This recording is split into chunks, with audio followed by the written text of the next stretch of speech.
दोघांना फोन पण करून नाही आलो. ही परिस्थिती सगळ्यांची झाली. ही दुर्दैवाची परिस्थिती आहे. आणि या अशा बैठका आम्ही आता मागच्या 1 वर्षापासून झाल्याच नाहीत.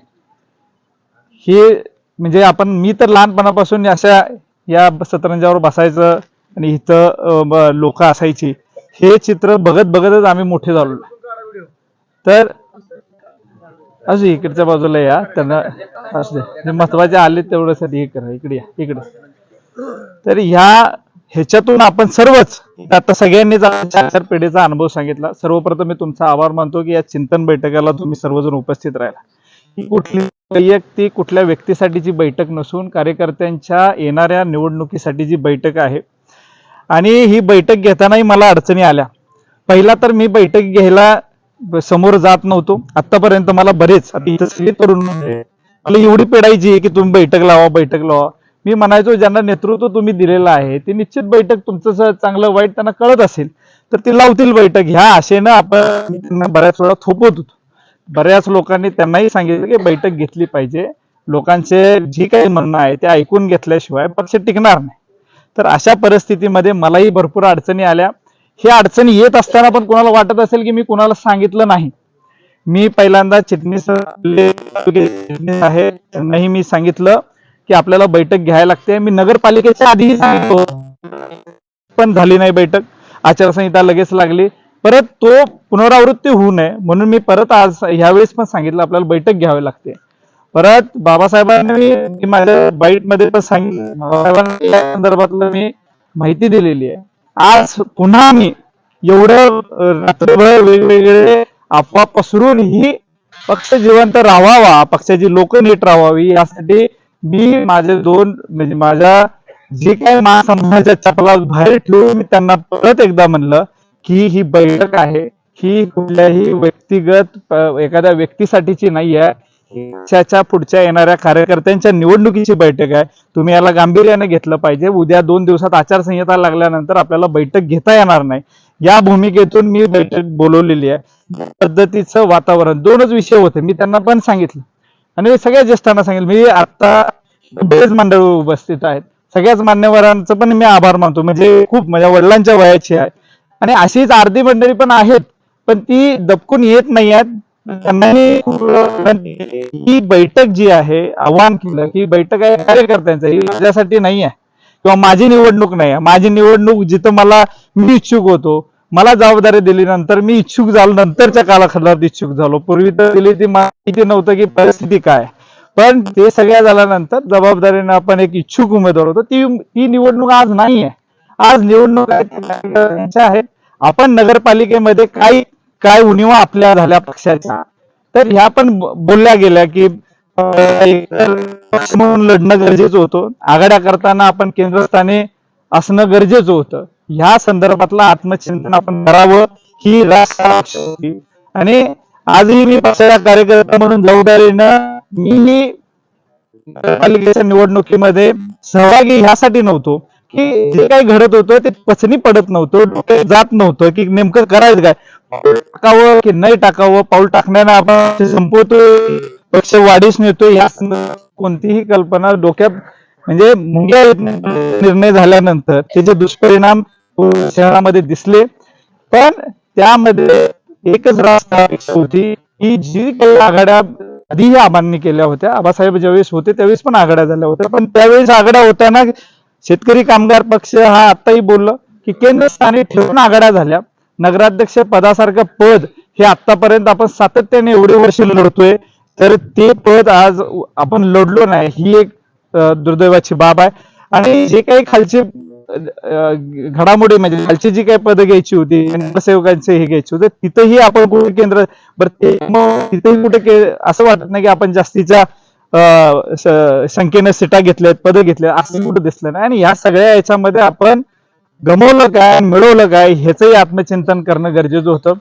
या ह्याच्यातून मला एवढं निदर्शनात आलंय की ह्या सगळ्या ज्या काही आघाड्या झाल्या ह्या लोकांना पचल्या नाहीत आणि ह्या लोकांनी नाकारलेल्या आहेत. तर ह्याचा विचार मी तुम्ही जो आज विश्वास माझ्यावर दाखवून तुम्ही सगळेजण आला, निश्चितपणे ताकदीनं मी तुम्हाला सांगतो की ही फक्त तुमच्यासाठी बोलवलेली बैठक होती. बऱ्याच लोकांनी सांगितलं की कुठं बोलायला आम्हाला मार्ग नाही, कोण विचारत नाहीये. आज ही मी कोणताही मनामध्ये आकस न धरता आता सांगितलं 2 जिल्हा परिषदेच्या मिटिंग झाल्या, नगरपालिकेच्याही झाल्या होत्या. तर त्यावेळेस मला बोलवण्यासाठी त्यांचं वावगं काय आहे हेच मला पहिला तर समजत नाही. मी त्यांच्या इलेक्शन मध्ये मी खूप गांभीर्याने बोलतो. त्यांनी जेवढ्या वस्त्यांमध्ये प्रचार केला अनुभवलेला. मग एवढं असताना मी स्वतःच सगळं त्यांना हे करत असतो त्यांच्या निवडणुकीसाठी आपण करत असताना आपण कुठं आपल्याला दूर केलं जाते हाही प्रश्न पडतो. आज ही मीटिंग बोलवताना सुद्धा त्यांनी सूतगिरणीवर आपल्याला सवय आहे, सूतगिरणीच्या बनसोडे साहेब आपल्याला फोन करतात, कॉल अटेंडर आहेत ते, त्या माणसाला धमकी देऊन सांगावं. म्हणजे टीकाचा विषय नाही, पण ही बैठक बोलवताना कशाची बोलवायला का शिवसेनेची बोलवायला टीपीची बोलवायला लागलोय का अजून दीपका बगटाची बोलवायला लागलोय. ही शेतकरी पक्षाची बैठक बोलवते आणि ही सूतगिरणी शेतकरी कामगार पक्ष प्रथम, मग सूतगिरणी आणि मग आपण पक्ष सूतगिरणी उभारली नसती, ही व्यवस्था उभारली नसती. आज सूतगिरणी चालावी म्हणून प्रयत्न करायला पाहिजे होता. तिथं एक बैठक लावू नये, तर त्या बैठकीला तुम्हाला बोलवलं होतं का? होतं बोलवलं. तर तुम्ही त्याच्यामध्ये त्यांनी मला सांगितलं मी विचार करून सांगतो. पक्षाच्या बैठकीला विचार करून का सांगावं? तुम्हाला यांनी मतदान दिलं नाही का? यांनी विचार केला असता एवढा जर आता इथं बसणार एक जण हजार मतदानाचा तर इम्पॅक्ट करते. तर ह्या लोकांनी विचार त्यावेळी आम्ही विचार करून सांगतो, मग काय झालं असतं? तर त्यांचा त्यांनी विचार करायला पाहिजे. पक्षाची मीटिंग अजेंडा त्यांनाही माहिती आहे, तिथं वैयक्तिक कुठला अजेंडा आणि त्या त्रासामुळं त्यांना धमकी दिली, त्यांना रजेवर पाठवलं. त्या गरीब काही हे नाही, ते म्हणे भैया मला काही समजत नाही, तुमचं ऐकू का मी त्यांचं ऐकू रजेवर जा. इथपर्यंत आजपर्यंत शेतकरी कामगार पक्षामध्ये कधीही झालेली नाही. आणि चेअरमनांना पण दाब द्यायचा की बाबा असा निरोप देता येणार नाही म्हणून सांगा. सांगितल्याशिवाय सूतगिरणीवरून आता सूतगिरणीचे माझी आई संचालक होती इथं महिलांची, माझे वडील अजून संचालक आहे आणि असं करायला नाही. मग आम्ही पक्ष वाढवायचा म्हणजे त्याच्यात पक्ष वाढतात नाही उभा राहतात. आम्ही एक होता म्हणून तर निवडणूक झाली ती आपण सगळं तुमच्या पक्ष टिकावासाठी लढली सगळं आपण. म्हणजे माझ्या वडिलांनी जेवढं केवढं आहे तेवढं मी सांगितलं. मी स्वतःच्या वैयक्तिक ठिकाणावर त्यांच्या मनातून सगळं बोलले, पण ठिकाणावर न जाता की आपण तुम्ही लोकांनी जसं आम्ही कार्यकर्ते म्हणून पण आमच्या परीनं जेवढं होतंय तेवढं केलं. दुसऱ्याही इलेक्शनला केलं, पण तुला ठेवतात त्याचा अजूनपर्यंत प्रश्न सुटलेला मलाही नाही आहे. तर तो एक गंभीर विषय आहे. आणि ह्या याच्यामध्ये मी गोष्टीची जबाबदारी घेतो नगरपालिकेमध्ये की थोडा वेळ कमी होता आणि अचानक घडामोडी घडल्यानंतर आता किशोर आहेत, दीपकराव होते गेले, आता शहरातल्या लोकांना पण एवढं की लास्टच्या तासांमध्ये काही करता आलं नाही. स्वतंत्र पक्ष उमेदवार उभा करावा असंही की परिस्थिती नव्हती, नाही तर तशी स्थिती असती पण शेतकरी कामगार पक्षाला कोणी नसता तर पक्ष जिवंत ठेवणार. मी नगरपालिका लढली असती मी पण मी कसं आहे माणूस कोण नसलं मी आधी पण मी माझ्या पहिल्याही बाईट मध्ये सांगितलं होतं की नेतृत्व आणि बैठक घ्यावावी, ते घेत नसतील 2 दिवसात नाईलाजानं बैठक घ्यावी लागेल. ह्या याच्यामध्ये मी बैठक आज बोलवली. उद्याच्या निवडणुकीमध्ये ज्या परिस्थितीमध्ये आता नगरपालिकेच्या इलेक्शन झाला, नगर परिषदेचे इलेक्शन झाल्या, त्यामध्ये जो काही वातावरण येत आहे की आणि मंत्री महोदयांनी करणारे स्टेटमेंट हे आपल्याला पूरक आहे की मारक आहे म्हणजे ते विरोध करत होते आणि आपल्या बरोबर संगतीमध्ये राहून आपल्याला ते मार्काची वक्तव्य करणं हे काही योग्य दिसत नाही. म्हणजे शेतकरी मला 4 जागा वक्तव्य आपल्याला नाही, ज्यांनी त्यांच्या बरोबर युती केली त्यांनी खरा अर्थ आत्मचिंतन करण्याची गरज आहे की आपण कुणाच्या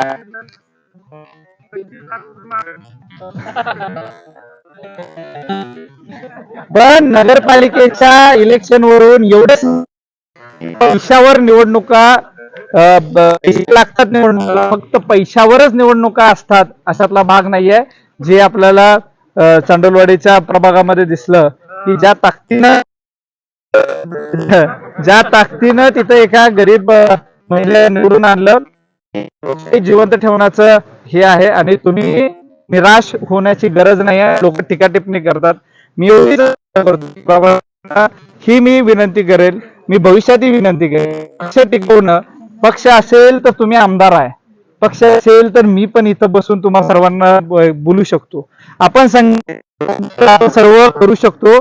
एक एकटीचं बळ आपण लहानपणापासून ऐकत असतो, एक काडी मोडाय सोपा आहे, 4 काड्या मोडायचं खूप ताकद लावायला लागते. तर त्या पद्धतीनं त्यांना सांगितलं होतं की आपण पक्ष चालवताना लोकांना विश्वासात घेणं, त्यांच्या बैठकी घेणं, त्यांना सामावून घेणं, त्यांचं मन जाणून घेणं, नाहीतर ह्यांचा सगळं मतदानामध्ये व्यक्त होण्यात काय अर्थ आहे वेळ निघून गेल्यानंतर. तर ह्या होण्यासाठी आपण हे सगळं बोलवलं होतं. येणाऱ्या पंचायत जिल्हा परिषद सगळ्यांचा तुम्ही एक विश्वास दिलेला आहे की आपण स्वबळासाठी निश्चित प्रयत्न केला गेला पाहिजे. त्यांनी 2 गावच्या मीटिंग घेतल्या असतील तर त्यांना ह्या सगळ्या गोष्टींचा आजच्या मीटिंगचा ते तुम्ही सर्वांनी एवढी ताकद आज तेही विचार करतील. हे पक्ष सगळ्यांना घेऊन जाण्यासारखा विषय असतो, पक्ष कोणा मी असं नसतं. त्यामुळं येणाऱ्या जिल्हा परिषद पंचायत समितीमध्ये जबाबदारी सांगतो की शेतकरी केंद्रस्थान घेऊन आपण निश्चित काम केलं जाईल. आम्ही तुम्हाला सर्वांना शब्द देतो. बरेच घटना घडली जी काही पक्षाचे ज्येष्ठ आहेत त्यांनाही आवडलेली नाही. त्यांनी स्पष्ट निरोप दिला होता की हा पक्ष सोडून तुम्ही कुणाबरोबरही युती आघाड्या करा असा संकेत दिला असताना होता. हा एक सोळा पक्ष सोडून तुम्ही ह्या सगळ्यांची युती आघाड्या स्थानिक लेवलचा विचार करून, पण या सगळ्याला कुठंतरी बगल देऊन काही निधी आणण्यासाठी तुम्ही कराल ही तुमची मान्य करतो की तुम्ही चांगला प्रयत्न केला, पण ह्याच्यामध्ये समोरच्याचं स्टेटमेंट काय आलंय की पायाखालची वाळून तुम्ही ह्या सगळ्या गोष्टीचा खूप पहिल्या निवडणुकीमध्ये लोक आपल्याला नमवायला बसले आबासाहेब आपल्या नाहीत. तेवढं गांभीर्यानं राजकारण बघणं गरजेचं आहे की प्रत्येक वेळेस की आबासाहेब ह्या परिस्थितीत असते तर काय केलं असतं. मी निश्चित सांगतो आबासाहेब अशा पद्धतीची अभद्र युती तर केली नसती एवढं मला वाटतं. शेतकरी कामगार पक्षाची ताकद तुम्ही वारंवार दाखवून देता, सत्ता असो किंवा नसो. सत्तेचा आता फरक पडतो की सत्तेत आहे की सत्तेत नाही आहे.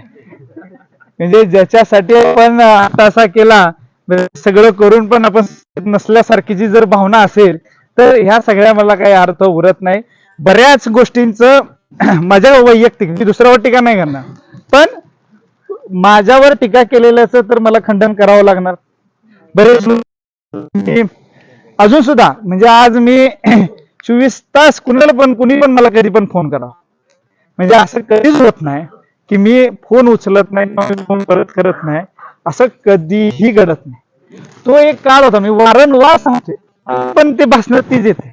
कधी आता माझ्यावर टॅगलाईन झाली की फोन उचलत नाही. आजही कोणी मला फोन करावा, कुठल्याही परिस्थितीमध्ये फोन करावा, अशा परिस्थितीत सांगावं लागतं उद्या सकाळी फोन करा. म्हणजे एवढा विकास होऊन फोन तरी आम्ही ऐकून घेतो. ह्या परिस्थितीमध्ये मी आज पण त्यावेळेस माझी परीक्षा होती. आज तुम्ही पण विचार करा, एखादं घरातलं एक पोरगा असते 10वी परीक्षा, त्याला फोन तर हातात घेऊन देता का तुम्ही? मी तर माझ्या पोस्ट ग्रॅज्युएशनच्या शेवटच्या परीक्षेसाठीच होतो. ती वर्ष म्हणजे 3 वर्षातून एकदा परीक्षा आहे आणि त्या परीक्षेचा म्हणजे त्या घडामोडी सोबत आल्या की हे इलेक्शन झालं, कोरोना आला. कोरोनात तर कोण होते इथं? कोरोना आम्ही सगळेच म्हणजे फ्रंट वर्कर सगळे आम्ही, म्हणजे बाबासाहेब तिकडे असतील, मी इकडे सगळे 1.5 वर्षाच्या कालखंडात 2 वर्षाच्या कालखंडात आम्ही देश सेवाच करत होतो ना, दुसरं काय होतं. स्थितीमध्ये आम्ही आलो नाही, आम्ही हे नाही केलं, आमच्या परीक्षा पुढे ढकलल्या. मी अजून वारंवार मी खूप वेळा सांगितलेलं मी का नाही केलं. आणि त्याच्यानंतर येत असताना आता हे कार्यकर्त्यांचे 50 रुपये आम्ही कशाला घर जाळायचं. आणि मी तर आमदारकी लढवली आहे, किती खर्च झाला असेल तुम्ही अंदाज लावा, पण आम्ही कधी ओळखला नाही. ते करत असताना परत घर सांभाळायचं आणि कुणालाही हे की कुणाच्या मिंद्यात न राहता आपलं आपलं समाजकारण राजकारण करायचं. तर अशी बैठक बोलवता येते हिमती.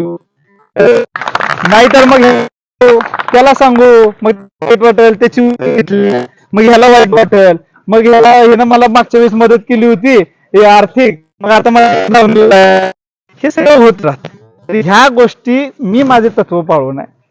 ती काही म्हणावं, पण मला माहिती आहे की माझ्या डोक्यात मी शांत आहे, कारण मी कुणाची उचल नाही घेतली. त्याच्यामुळे मी जे काय करेल ते आधी पण पक्षासाठी केले, कारण का लहानाचं त्याच घरात वाढलेलो आहे. परिस्थितीनुसार गोष्टी बदलल्या, पण जी भावना लाल लावटेचे ती कधीही नाही. माझ्यावर डागही लावले की हे बीजेपीत जाणार होते. बरं मी बीजेपीत जाणार होतो, तुम्हाला घ्यायला काय हरकत होती? आहे नाही तुम्हाला काय मी जायचं तुम्ही जावं. हे सोशल मीडियाचं लई मनावर घेऊ नये. आणि 4 लोक असतात. आज तुम्ही ते एकाला विचारलं एक मौच काय हा तो आहे, त्याला मी सरळ विचारलं तू आता सगळ्याला माहिती ती कमेंट करते, त्याला मी हात धरून विचारलं काय कमेंट मी कुठं केला, म्हणजे सरळ माझ्या हे अशी लोक पाळली आहेत तिने. मी त्यांनाही सांगितलं तुम्ही तुमची जबाबदारीनं लोक पाळा, पक्ष एकच आहे. विरोधात टीका करा, ती काय करते त्याच्यावर टीका करा. तुमची एनर्जी इकडे कशाला वाया घालवत आहे? मी काय विरोध काय मी विरोध असतो तरी मी असं विरोध केला तर मला विरोधच नाही काय माझं काय बरी आम्ही घरात असलो तरी मानव बांध नाही आमचा. 3 किलोमीटर दूर आहे आमचं क्षेत्र, म्हणजे असं पण नाही भांडायला का बांध इथं सारला पासून नाही आमचं हे मिळत नाही. तर साठी फक्त मी तुम्हाला खूप जबाबदारी की आबासाहेबांनी शेवटच्या क्षणामध्ये समाजकारणामधली वाढली त्यावेळेस माझ्या हातात हात देऊन म्हणले होते की यांना सोबत पाहिजे. ह्या एका भावनेसाठी मी सगळं सहन करतो. बाकी ह्याच्यामध्ये बऱ्या गोष्टी आता ते त्यांचं रक्त आहे ते म्हणजे आमचं म्हणलं माई करायचं असेल तर मी कुठल्याही पातळीवर जाऊन करू शकतो, पण आम्ही ती पातळी अजून ओलांडण्याची पण कधी मनात येत नाही. अजूनही वाटतंय की हे निवडणुका किंवा राजकारण हे एकट्यावर होत नाही. आणि मी जर ही भावना कधी नाही, आपण सगळेजण तर आपण समोरच्याला लढा देऊ शकतो. आणि राजकारण सगळ्यांना घेऊन जाण्यासारखीची साहेबांनी येतो मला काल म्हणल्या होत्या, तर शेवटी तिथंही राजकारण आलं, त्यांनी काही कान भरले. तर मी तुम्हाला सर्वांना तुमच्या सगळ्यांची दिलगिरी व्यक्त करतो. आणि मी खरं सांगतो, आज माझ्या आई इथं बसते, मी ती शपथ घेऊन सांगतो की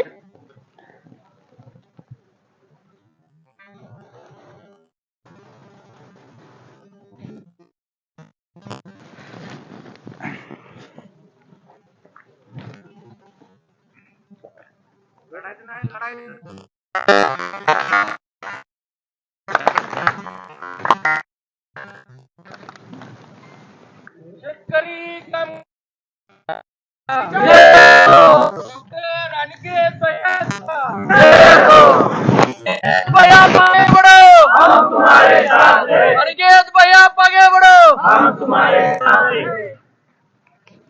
पक्ष टिकवण्यासाठी 4 पिढ्या प्रत्येक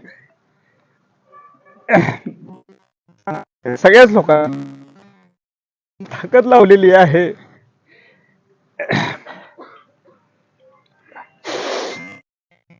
इथून पुढच्या तुमच्या सगळ्यांची ताकद ही निश्चित कधी वाया जाणार नाही. आणि ताकदीनं त्यांना पंचायत आणि जिल्हा परिषदच्या निवडणुकामध्ये ताकदीनं आपण आज काही लोक बाजूने आले असतील, त्यांनाही समजून सांगावं ही ही ही भावना तुम्ही पोचवावी. आज तुम्ही बिना बिना कुठल्याही दबावाखाली तुम्ही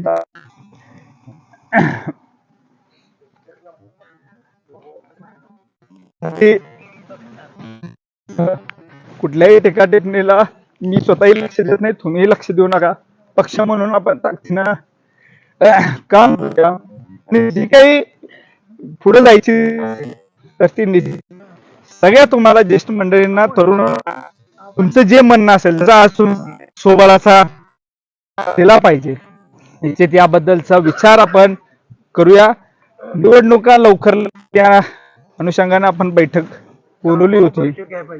तर आता आपण ह्याच्यामध्ये आपण एक मुलाखतीचं पण हे करू की ज्या गणातून मुलं लोकांना इच्छुक आहेत त्यांनी एक त्याच्यामध्ये ट्रान्सपरन्सी असावी. आपण 3-4 लोकांची एक ज्युडिशरी बनवून त्याला एक चांगलं स्वरूप द्यावं ही विचार आणि परत नंतर परतच्या वेळेस कसं